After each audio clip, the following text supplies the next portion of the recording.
Welcome back to the Living Limitless podcast, episode number 4. We're going to get this one going kind of quick so we don't, Go over an hour. like we do every single time. Yeah. We like to talk. I guess. We do. You want to talk about some of the topics again, or just... I think we can just dive right into it. All right, we got 10 total topics today. Okay. 10. Are we Christmas themed, or are they I think they're all over themed. just kind of all over? Mm-hmm. The trending topics of today. Are we talking about gingerbreads? Oh my gosh. Gingerbread Showdown says, why is the South obsessed with gingerbread cake? The South being the South United States. Yes? Correct, yes. Okay. All right. I guess there's a description for this too. So the South has made old-fashioned gingerbread cake a must-have dessert on the holiday season, sparking debates about regional preference and culinary nostalgia. Gingerbread is not just a flavor, it's a connection to history and tradition. Okay, so can I say something? Yes. So I love gingerbread, and it has that like weird like gingery taste to it. But like I was today's years old when I realized that it was like the ginger that like the ginger Like root. the true Yeah, ginger root ginger that you eat root. with sushi? Yeah. I don't know why I didn't connect the dots, but we didn't connect the dots. I'm ashamed. Yeah, you make the ginger shots. Yeah, I know, but like when I'm thinking about gingerbread cookies or Yeah. cake, I'm not thinking No, about you're like, ginger. Snack. Yeah. Or like ginger snaps. Yeah. I'm not thinking of the ginger root. I'm thinking of like baking and like cookies. And like I sound like a blonde. You're fine. Everything's fine. It could be overlooked, I guess. Yeah. Well, All it right. says it's a medieval treat. Mm-hmm. Do you want me to go into that a little bit? Yeah. I did Why is it a medieval treat? I did a wee bit of research, like right before this podcast. Yeah. So what I found was back during medieval times, like cinnamon and cloves and ginger were basically only for royalty, and it's because they had to be imported to a lot of places. So they were very expensive. So if you had them, then it was like a high class type of either medicinal or I guess hoity-toity making desserts and things like that.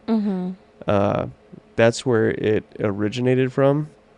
And then as you go further down the timeline, it brought up Germany a lot and the bakers in Germany and using ginger, one to make gingerbread and things like that. It was kind of like, I wouldn't say sacred, but like secret.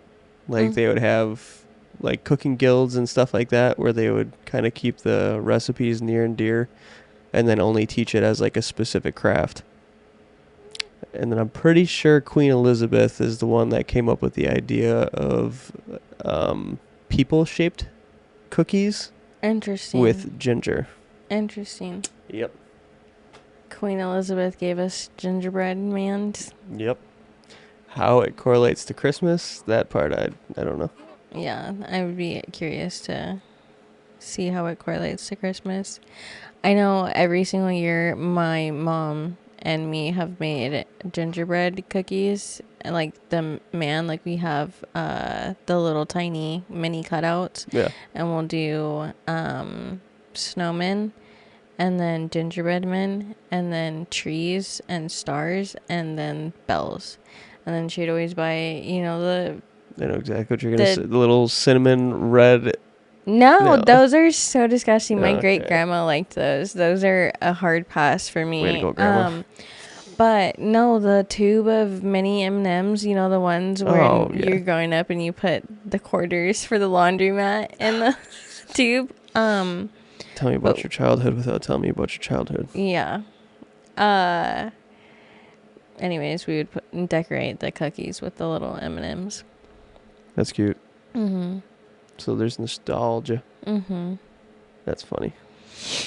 So it says gingerbread originated from Middle Eastern spices brought to Europe during the Crusades. Ginger itself was considered exotic and highly valuable. Nice. The early recipes weren't sweet cookies or cakes that we know today. They were made with a mix of breadcrumbs, honey, and spices like ginger, cinnamon, and cloves. And then they had medical use. So medieval Europeans believed ginger had medicinal properties. It was used to aid in digestion, cure stomach ailments, and even fight the plague.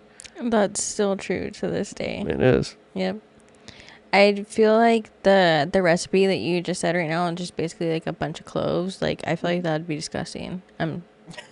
It's just a bunch of like spices. Yeah. It's like, so I like chai tea and it's filled with a bunch of spices. Yeah. That's like how you steep the tea. Yeah. But there are certain places where it's like spiced chai tea, and then just there's like Oregon chai tea and whatnot.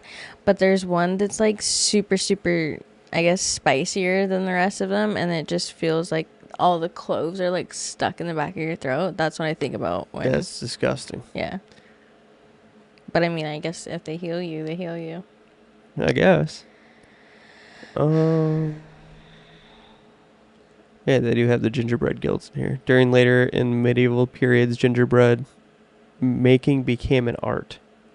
So certain cities in Germany became renowned for their gingerbread craft. Bakers organized into guilds to protect their recipes and techniques, and gingerbread became a highly specialized trade. Is that why, like, so Washington has like Leavenworth, which is like the downtown, like German town or whatnot, but like everything, in my opinion, looks like a gingerbread house. So what came first? Like how, like, did they already have their buildings built like that? Is Leavenworth just a scam? I don't know. The only thing it says is connection to the holidays. The association of gingerbread with Christmas may have started during the medieval period, but it became more popular in the Renaissance when spices were more widely available. Queen Elizabeth is often credited with the idea of decorating gingerbread to resemble people, giving rise to gingerbread men. So I'm unsure. Interesting. I don't know. Maybe since it was an art form first, maybe the house came first. Yeah. Yeah, I'm not sure. Are we going to do a gingerbread house this year? Yes. Yeah. That'd be fun. Are you going to eat it after? Your eye twitched. Do you eat your gingerbread house after you make it? No, plot twist. Touch that.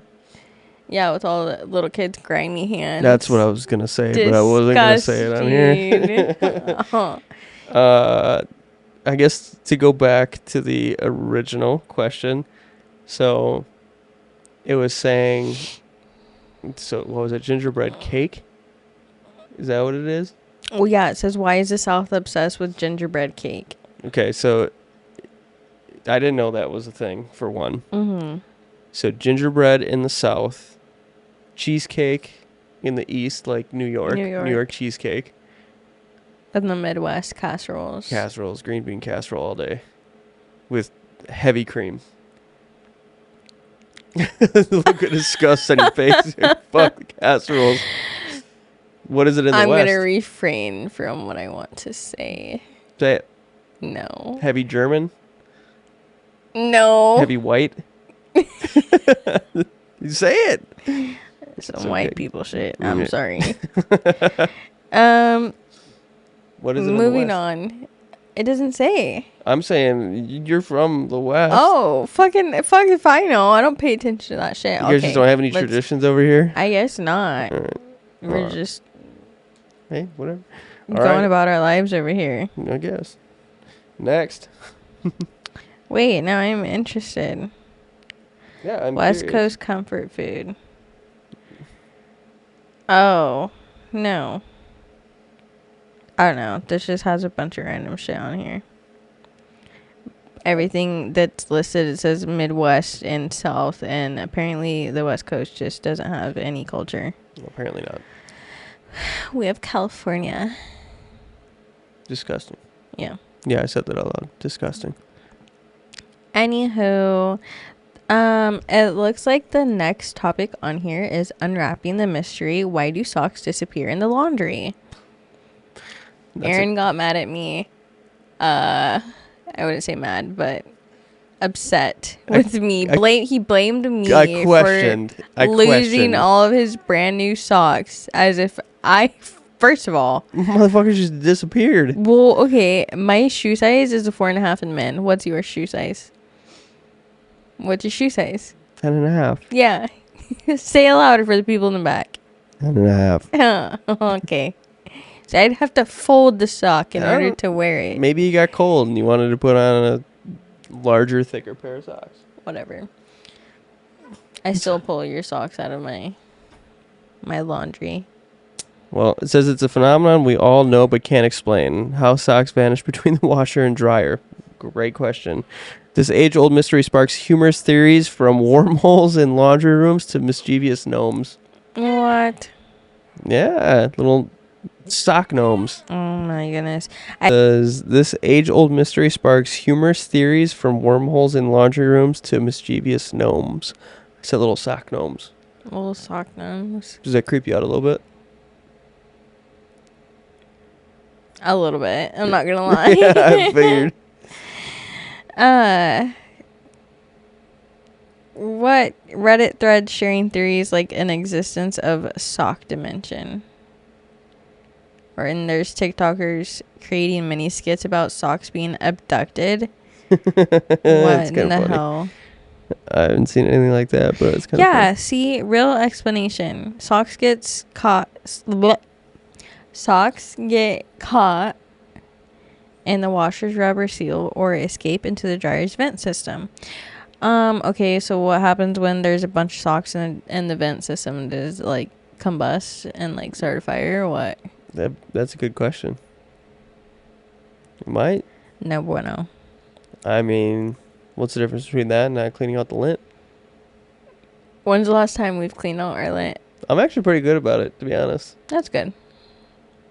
I would say every other time I use the dryer, I clean it out. That's good. I'm glad to know that you don't. How could you tell? Because when you do 16 loads of laundry before I get my laundry in there, it's pretty thick. Look, I got it fucking all the blankets and the mama hair and all of that stuff in Abby's room. Yeah, it looks like I'm pulling out a fucking pelt. God. Whatever. Ugh. All right. Well, to keep this one under yeah, it's not gonna happen. 4.5 hours that we're going. I know. All right. Which one's next here? We should do holiday shopping, given that it's December. I suppose we did our Google 100 list on our last podcast and going over them. There's not a whole lot of good gifts on that list. No, I didn't like any of them, really, if I'm being honest. Well, I mean, not any of them. There's some yeah. They were okay, I guess. Yeah. Holiday shopping 2.0. Are TikTok trends emptying our wallets? It says TikTok is no longer just a platform for dances. It's a driving force behind product trends, from kitchen gadgets to skincare must-haves. The platform influences shopping habits, especially during the holidays. It talks about Stanley tumblers and air fryer gadgets flying off the shelves, and that people trust TikTok reviews more than traditional ads. I don't know if I believe that. I know me personally, I feel like the stuff that's sold on TikTok shop is like the same, like the equivalent to like Temu or like some cheap fast fashion, fast product. Yeah. Like product. I feel like, are you even on TikTok enough to see ads? I remember when I was first on TikTok, I didn't really see like people posting. Like, they talk about the product, and then their little cart thing comes up on the left spot. I've been seeing them on lives. Gotcha. Yeah. I don't know. I feel like there are very, like, every single post that I have seen, I feel like over the past couple of days, there's been a link to buy something on there. Oh, for sure. You know what's really interesting? It's definitely becoming more prominent because, like we talked about the business stuff and me applying for the business loan. On the application and speaking with the loan officer, they were asking if I'll have influencers as a part of my marketing. If I have dollars allocated in my business plan to the influencers, and then they actually asked for the influencers' names. Oh, that's crazy. Who they're going to be, like, who I'll Savannah be using. Urieta. Yeah, pretty fucking much. Yeah. No, that's interesting. I definitely think influencers are, I don't know. I go back and forth because, you know, I'm trying to be an influencer out here, but I think that they are taking over. But it's just like back in the day when YouTube was a thing and like posting to YouTube. It's just, it's the same thing now. It is. We all fall into our trends. On the other hand, I definitely like how it says, like, is it draining our wallets? Like, I'm not typically influenced super easily. Like, if I want something or if it's like a big purchase or whatever, like, I have to sit and think on it. But I mean, I am still the same way you are. Like, once I have something in mind, like, I'm gonna have it in my hand. But I feel like I said, all the little stuff on TikTok is like not it. If it's talking about like doing a brand deal with something outside of the TikTok shop, then okay.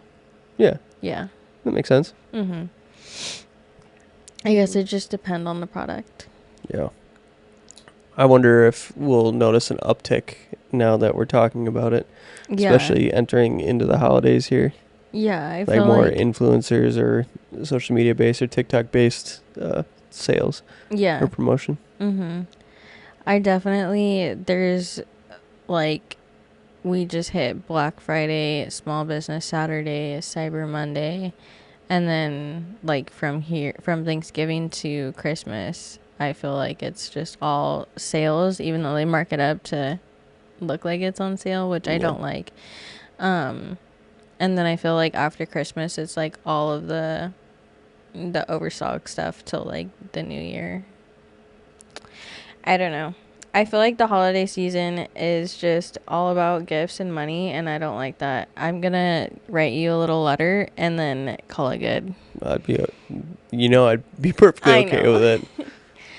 I don't know. I don't expect gifts for Christmas. I don't either. Care less. I'd rather us take a trip somewhere. Yeah. And yeah.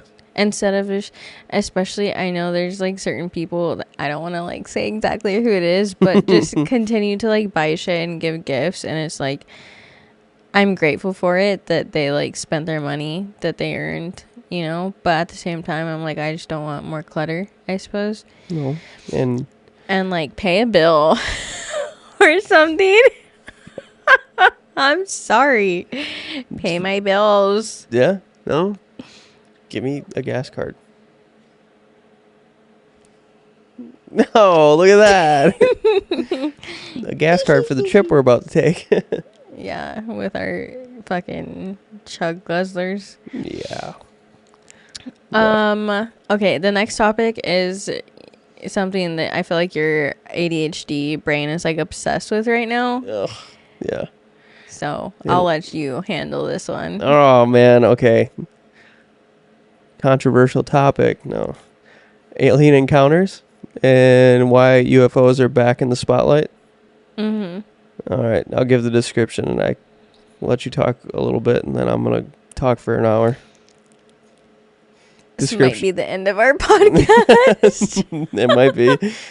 UFO sightings and government disclosures have reignited public fascination with extraterrestrial life. Recent military reports and strange phenomena have fueled speculation and curiosity. Why it's trending: high-profile incidents like the U.S. military's release of UAP, which is unidentified aerial phenomena, videos make people wonder if we're close to confirming alien life. Social media thrives on this mix of mystery and speculation. Prime examples of this being the Pentagon's acknowledgement of UAPs and what it means, Viral videos of unexplained lights in the sky. If aliens landed, what would be the first question for them? Well, I don't think they'd be able to understand us. Or they'd be able to understand us, but we can't understand them, so I don't think it matters. What? I said, what would be your first question to the aliens when they landed? A fun hypothetical. I don't know. I guess like why they hid for so long. I would Or denied, yeah. Yeah, because I feel like the government has denied the, what are they called now? UAPs? Yeah, UAPs. Instead of UFOs? Yeah. Because they're... It's just a phenomenon.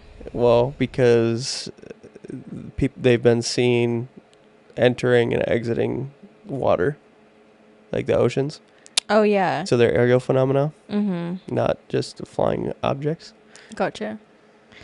That makes sense. Yeah. I definitely think that, like I was telling you with me and my brother, I think 2 years ago, driving down Road 68 into Pasco, I thought I saw 2 little UFOs flying because they're like bright flashing lights, and it's not like an aircraft or a tower for the aircraft or anything like that. And then that one that we saw in Wisconsin. Yeah, that was weird. Yeah. Where behind video. Like the whole orb thing. Yeah.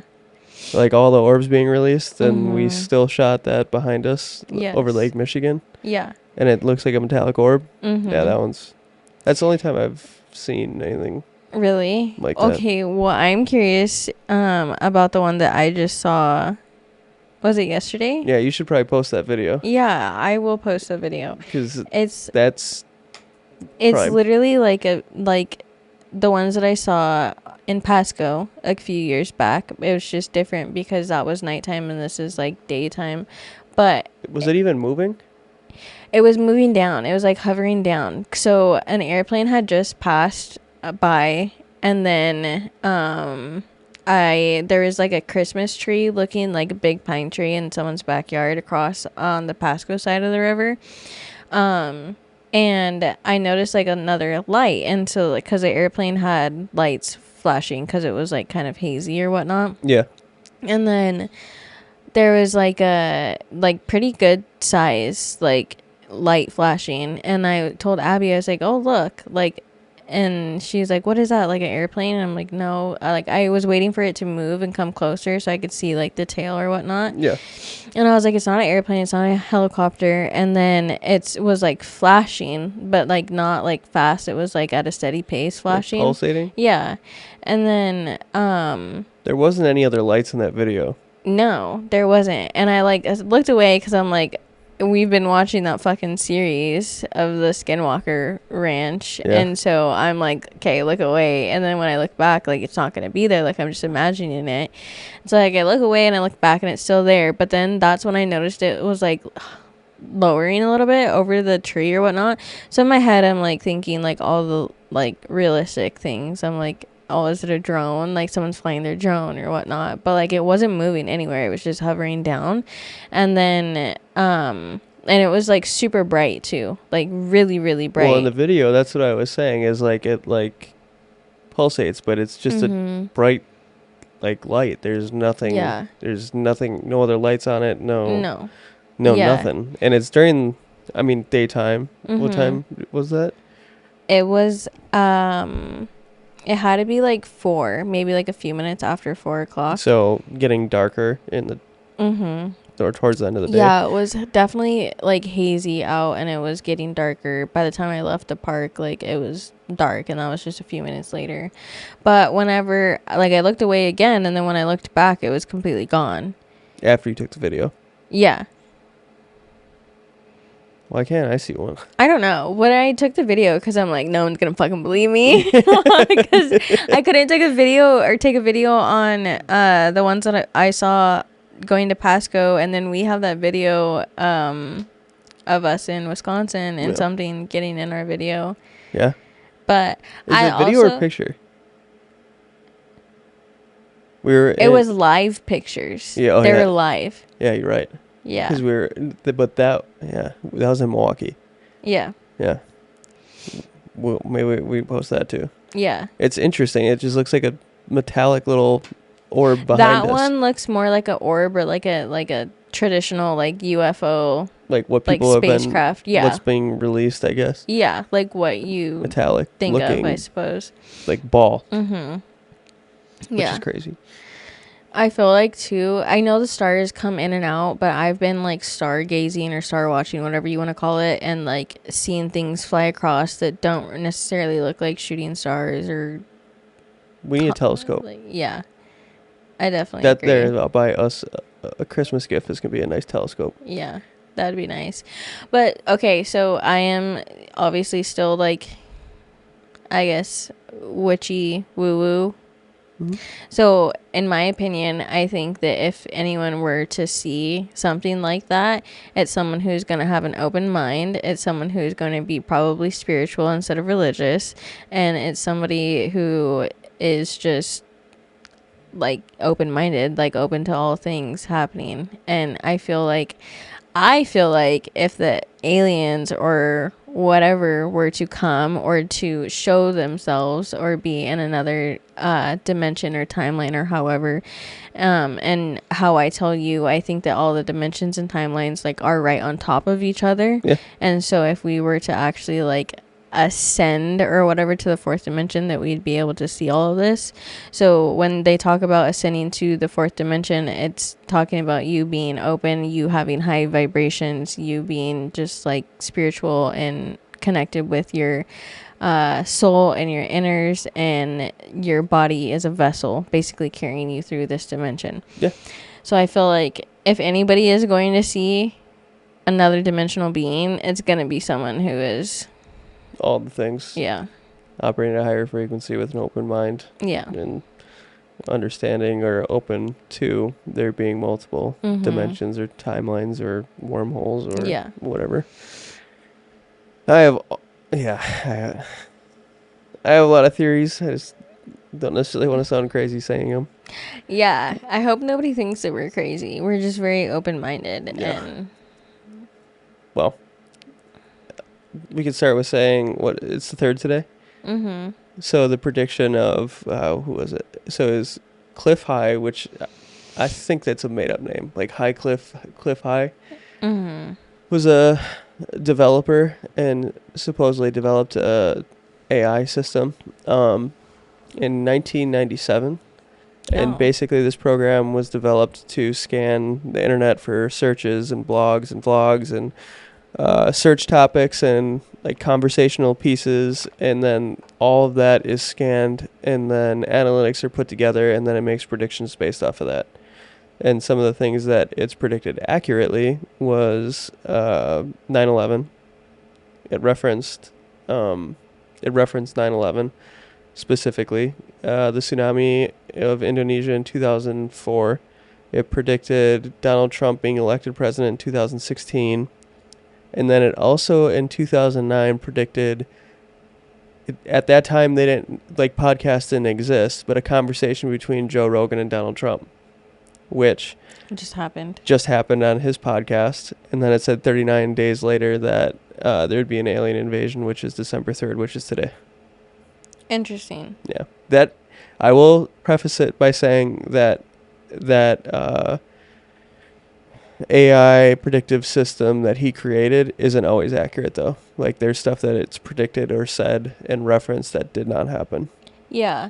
Is that like what The Simpsons use to create their fucking episodes? I noted that there was one that they just posted. They posted Lisa being like the president or whatnot, and it was supposed to be like Kamala. Yeah. And I saw a meme, essentially is what they are, but saying that The Simpsons got this one wrong. But I remember them posting a bunch of shit. But that's very interesting. It is. That is like, they say insane. That it's 50-50. Right. Like 50% of the time it is. Still fucking. Maybe we're just in the Matrix. Well, so I was just gonna say, well, it's like, what if they're jumping from timeline to timeline and they're seeing what's in the future and then coming back and creating stuff, but then still making mistakes, so nobody catches on. Mm-hmm. But there's multiple timelines. Yes, in this one it would be inaccurate, but like you said, in multiple, a different one, there could be infinite, I guess, alternate realities. Yeah. With the multiple dimension theory. Yeah. Look at. Oh. Well, we're nerding out over here. We are when we're going down the wormhole, if you will. You know, I think that's fine. I do think that I don't know, what if yesterday was like the start of it? Oh, well, the thing is, if it was happening, which again, okay, so here's my theory. I'll go through my little spiel, right? So them having the congressional hearing, I think it was 2 weeks ago, Tuesday, right? It was the week before Christmas? Sure. Or week before Thanksgiving? Yeah. Lou Elizondo and all of them speaking before Congress, and them opening up and saying and admitting that, one, we have government programs that are funded by black money, which is taxpayer dollars. Yep. Admitting that they have down UAP or UFO craft, and that they are and have been reverse engineering it, as well as having biologics, which would be bodies of extraterrestrial life. Admitting all that on an open platform, like, they wouldn't do that if I feel something is about to happen. Something is about to come to light or fruition. Right. To that, everything that they said, we've already known. Like, it's been leaked. It's just that the whistleblowers don't want to come forth and say anything because the government threatens their career, threatens their family, threatens their education, threatens literally everything about their livelihood if they come forward with any of the information. Yeah. It can go, I mean, it could go back to Roswell because that was a big cover-up. And then, like, one of the well-known, I guess, cases pertaining to UAP and extraterrestrials and reverse engineering. I kind of filled you in on it. Yeah. He's been on the Joe Rogan podcast. His name is Bob Lazar, and I started it in 1889, I believe. And he basically kind of was headhunted by people working out of Area 51 reverse engineering aircraft because he built a rocket car in Nevada, and he was approached. He was very smart, had degrees and things like that, but he was taking these white flights out and working on the propulsion system of these UFOs, and that specifically. Interesting. And on the podcast, if you go back and look at, like, when he came out and started talking about this, and again, 89, 90, 91, he was talking about how these propulsion systems worked. Basically, everything was compartmentalized out there. There's different parts of Area 51. I don't know I forget the specific name, so I'm not going to try or attempt to say what they are. But every part of these aircraft were broken up, and he was only allowed to work on the propulsion systems, and those working on other parts of this craft, they weren't allowed to speak to each other. As weird as that is. Like, they would work on one piece of it specifically, and then report their findings. Yeah. Bob Lazar back then came out and basically said, like, this propulsion system was gravitational. It didn't give off fumes, heat, nothing, just like an energy field. And then he started talking about element 115. And element 115 wasn't discovered until 2003, I believe, when it showed up on the periodic table. Yeah. And he was talking about it in 89 and 90. And everything that he said, and he did say that he saw these craft fly because they would do, like, tests and whatever back in 90, and the way that he said that it would levitate and then go up on an axis and things like that. He said all of this 20 years before these videos came out from the Pentagon, like, showing that exact thing. It's funny how much the government tries to pull the wool over our eyes. Yeah. And then we still have people, like, with so much evidence stating otherwise. We still have so many people being, like, so naive to everything that's going on. Yep. I feel like I can't remember what the theory is called, but there's definitely a lot of different things like over, I don't know, the last 2-3 decades that I feel like have been attempted to be covered up, or we have attempted to be gaslit. All the time. But I'm not going to say it openly how I feel about those things, but I'll just say I don't trust a lot of what we're told. Yeah. Especially pertaining to this. I mean, it's been known in the videos that you're seeing that the Pentagon released. Those are from like 2000, early 2000s. Right. Like that isn't any of the recent stuff. And now the most recent stuff that you're seeing, like you're seeing regular commercial pilots see these shapes, cubes, orbs, jellyfish looking things just stagnant in the air or maneuvering in ways that are literally impossible. I don't know if it was Lou Elizondo in like a separate video, obviously away from Congress, but he was explaining that like a fighter pilot and like our jets, like the gravitational force, so pulling G's, like the human body can sustain at maximum, I think is like 9 G's, and that's for like 20 seconds before you die, because your body isn't able to pump blood to your heart and brain. And then I think the frame of like our best aircraft, I think it's like 16 to 19 G's before it sustains structural damage. And they're saying that the maneuvers that some of these UAP are doing is up to 3,000 G's. Holy fuck. That's a huge difference. Right. And what you just explained before, I think, is very accurate. I don't think that they're necessarily maneuvering like that. I think that they're able to bend space, time, and then like our laws of physics don't affect them the same way because of whatever reason. I think that they're able to basically skip. It's like some Rick and Morty shit. Yeah. Yeah. Well, you see the videos of these things and they slow it down frame by frame. 1 second, one frame it's there. Yeah. Next it's gone. I don't think that it's moving that fast. I think that it's just jumping. Yeah. Well, if anybody out there is interested in learning more about UAPs, I think the Skinwalker Ranch series on YouTube is definitely a good one to binge watch. It definitely creeps me out a little bit and keeps me up at night, but that's because I believe that this shit's real. So there's that. Yeah. Are we gonna watch Skinwalker Ranch after this? No, because you're going to have nightmares. I will have nightmares. I will say this, it's a History Channel series, and I think the science behind what they do is great, and I think a lot of what they do is very unexplained, but I think the History Channel needs to stop being so cheesy and trying to make it, like, dramatic at times. Yeah, like that is one thing. It's a little nerdy sometimes, and by nerdy, I mean awkward taco. Yeah, like, or it's like, wow, guys. Yeah, it's...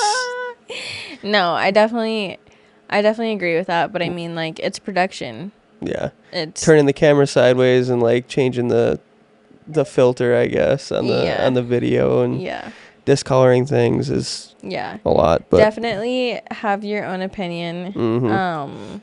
I think that it's good to be open-minded, and even if you're watching something and you believe in UAPs, like, obviously not everything is real. Yeah, I would say there's like stories and experiences on there that are semi-sketch. Yeah, it's almost like they just wanted to come on to like, they probably got paid or something.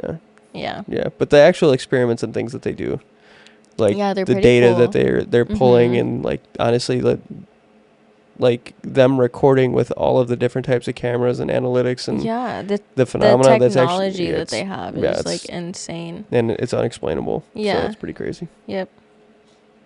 Yeah.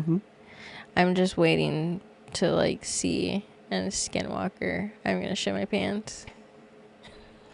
I because I believe in it doesn't mean I'm not gonna be scared. I agree.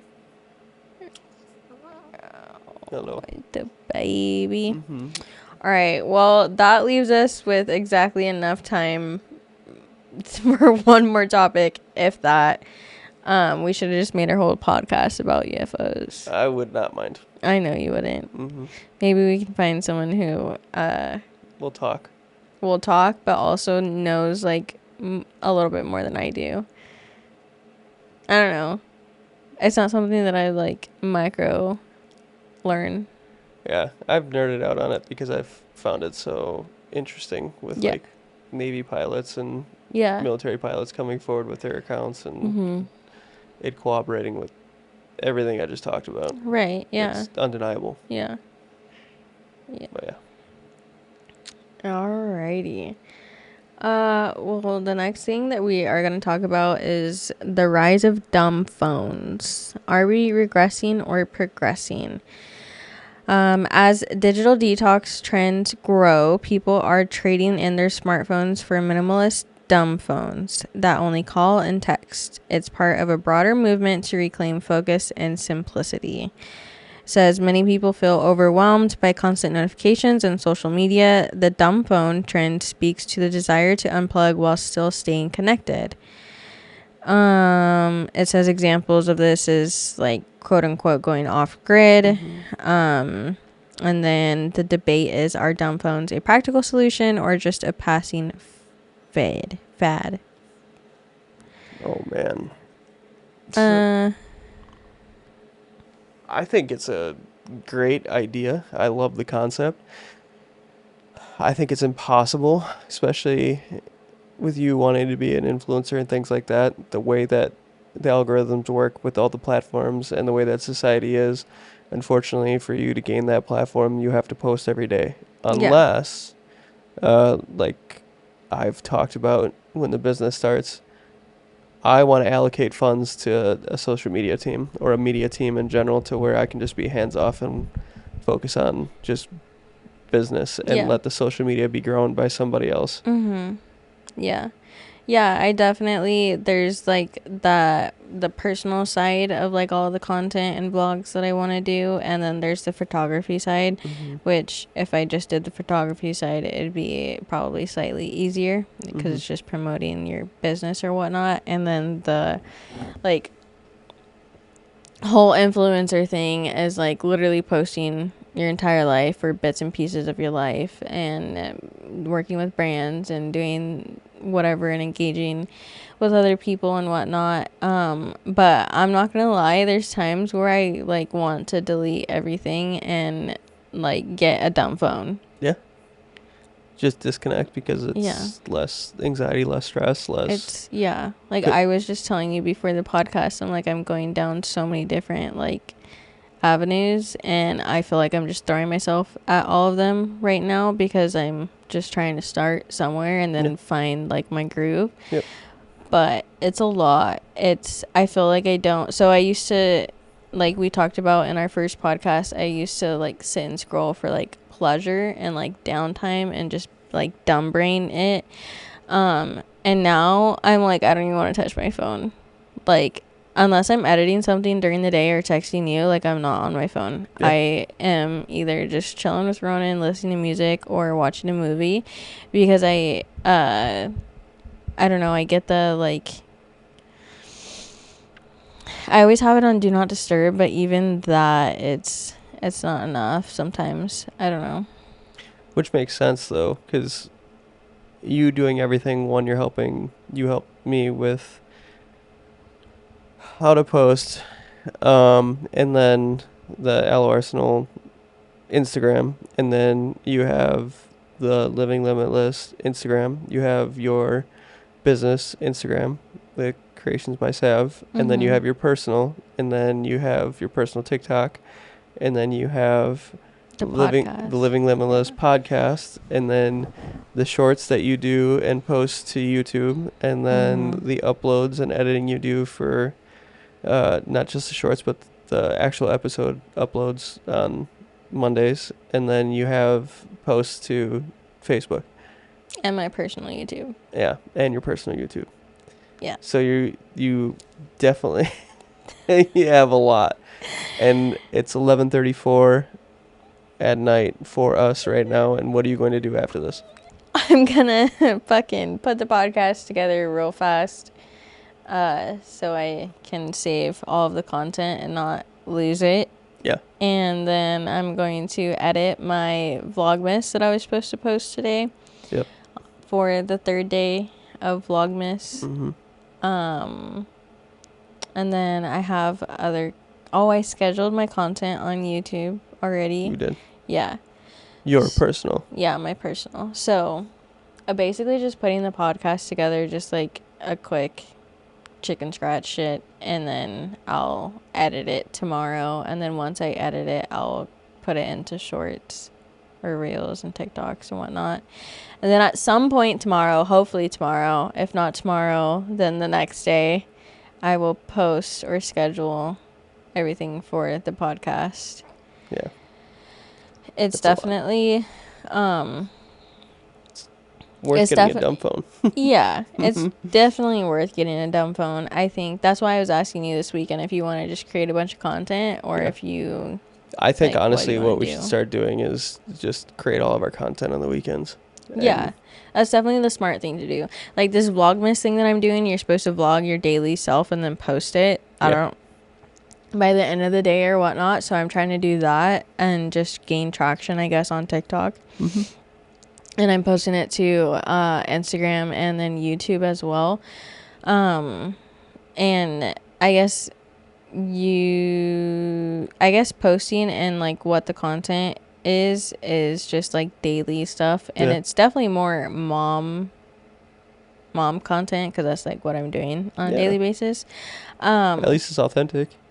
Yeah, it's genuine and authentic. It's really you and really what you do on a daily basis, not faking the shit. Yeah, I know. I've gone back and forth and with what I want to, I guess, post and vlog and or have a hobby or whatnot. But I feel like photography and the podcast is like our hobby or my hobby, and then I just go off your coattails on that. So yeah, whatever.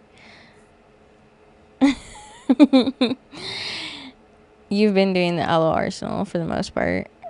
Yeah. Are you scheduled the post? Yeah, I scheduled the post. You edited all the last weeks. But I think bringing on marketing, like once those funds are available, will alleviate a lot. So yeah, if they're gonna create content for like a month's time, that would be crazy. Yeah, it'd be for a year. Oh yeah. Yeah. Damn. They would post, or They, like you're saying, they'd come out for a year and then grab a month worth every time, or they'd grab a year's worth. I feel like a year's worth would be difficult. Yeah. Especially since you don't know the trends. Yeah, that's the thing, is that it would fluctuate. Yeah. We'd readjust probably monthly until we find the niche. Yeah. Yeah, that makes sense. I feel like right now I'm doing like the vlog content and then voiceovers and whatever is like appealing to people, and then doing like, I guess, a trend a week or so to keep up with the Gen Z. And Gen Z needs to calm the fuck down. Can you guys just settle in a little bit? Yeah. Just slow down. Well, they're like wow, I can't talk. We're just gonna ignore what I just tried to say. They're like they're like the freaking, I swear to God, every single one of them has ADHD. Oh yeah. Like there's no other explanation. Unless they're very high functioning. Well, yeah, high functioning ADHD, probably ADD. Yeah, we know all about that. Yeah. There's just so much, and I'm not shitting on it at all. I mean, even one of our topics that we were gonna go over talked about like Gen Zers bringing back the 90s trend and having the fucking Instagram and TikTok and VHS and all that. Yeah, and then it talked about the GNCO pants, the Jinko pants, when I think of those, I think of like Britney Spears and Justin Timberlake. For sure. Boy, oh boy. If anyone tried to get me in the low waist, like true low rise jeans, No. I saw one TikTok one time that it was like these cute little Gen Zers are doing like they're calling it low rise, but it's actually mid rise because it goes like right below your belly button or whatnot. And she was like, back in the day when it was actually low rise jeans, like you had to make sure everything was like waxed and shined because that's how low the jeans were gonna be. I was like, oh my God. I remember my aunts used to wear low rise jeans too. I remember like wanting to fit in with it so bad. Oh yeah. So that fad could stay by the door? Yeah. Cool. Yep. That and like the crop tops. Yeah. I feel like 2024 brought back so many different like eras. Mm-hmm. Yeah. Like not just the 90s, like the end of 2024 has been the 90s, but I feel like, oh man, I don't know. There's been so many fads, I guess. I think honestly it really started in 2020. Like I feel like 2020 was like a wormhole or a fucking time jump or whatever the fuck you want to call it. But it was a pivot for sure because everything after, or maybe it's just has more light shown on everything now that we have more content creators and more social media platforms. Probably. What I was gonna say is that everything is more radical now. But if you really think about it, like it's always been, right? You've always had those people that have it's always been that way, but now just there's more people on social media that like more eyes are on that. Yes. On that. Yep. Or more people see it. Mm-hmm. Yeah. Interesting. Very interesting. My old man over here will not fall to the trends. No. Like you looked at me like, who's your old man? You. Mm-hmm. No, I don't go with the trends or the fads, I guess. No. Just kind of walk my own path, if you will. Yeah. Which I'm not opposed to trends, like you do you, or whoever. Yeah, if like, it's done nicely. Experiment. Tastefully. Experiment, figure yourself out, find what you like. Mm-hmm. Good. It's good for you. It's change. Change is good. Yeah. Self-discovery is good. Yeah. Don't just be the same person from your same crusty, dusty ass hometown. Get the fuck out of your hometown. God. Okay. Anything else that you would like to add to today's podcast, sir? I don't think so. No. I think that I just want to say again that I am very grateful for you and for everybody who is watching our content on any of the platforms. I think we are still finding our niche right now, for sure. And if anyone has any suggestions, they're always welcome. Feedback is appreciated. Yes. Good, bad, does not matter. I can definitely, so I've touched on it before, that I'm newer to the videography part of it. And your accent came out. Yeah, thanks. And some like cotton. Anyways, and the editing part and cutting and pasting and fucking everything. And I feel like if you were to go back and look at the videos, even the shorts, but mostly like the podcast videos, like you're going to see over time how I quickly develop the skills, and each one is going to be better than the last. Oh yeah, you adapt quickly. You figure shit out really quick. There's definitely a lot of tips and tricks out there. There's YouTube University. There's fucking everybody on Instagram who wants to be helpful, like that dude that reached out to you on Threads as well. Yeah. There's just so many resources out there, which is scary a little bit because if everything is so saturated, then you only can think like, well, is this going to take off? Is this going to go anywhere? Like, who's going to look at it? Like, what are we doing here? Are we here for monetization? Are we here to just vent and do whatever? Which I don't mind having a little vent session like this. I'm not going to lie. No, it's kind of nice. It is kind of nice. And to talk about like random stuff too. You used to diary all the time until I came along. I ruined that for you. And I feel like this is your chance to write or speak it, I guess. Yeah. And not necessarily write it, but yeah. Yeah. But yeah, I definitely think that every episode is going to be a little bit better than the last. And I can't wait to see where we're going to be in 3 months and in 6 months and 9 months and a year. You guys are going to see a lot of transition from us. Yeah. For the better. Yes. In good ways. Yep.